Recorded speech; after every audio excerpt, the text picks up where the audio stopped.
Seat पे India आराम से चुनाव जीत जाएगी, कहीं कोई दिक्कत नहीं है।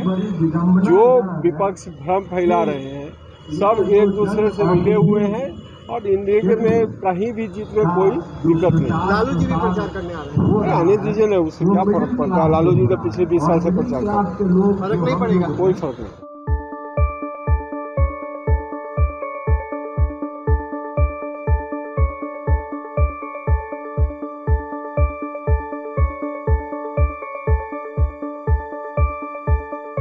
निश्चित रूप से हमारे एनडीए गठबंधन के साथी जदयू के प्रत्याशी विधायक थे वहाँ पर, हजारी जी और मेवालाल चौधरी जी, उनका कोरोना काल में निधन हुआ और उस चुनाव में हमारे जदयू के दोनों जगह जाबाज सिपाही लड़ रहे हैं और दोनों चुनाव जीत के आएंगे।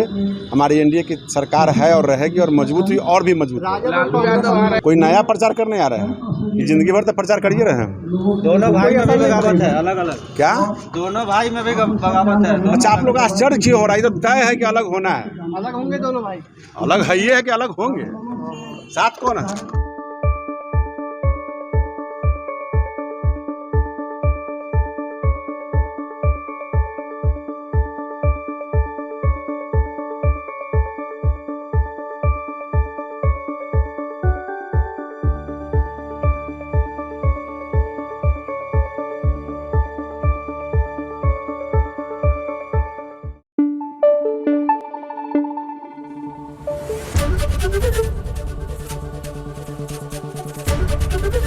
एबीपी न्यूज आपको रखे आगे।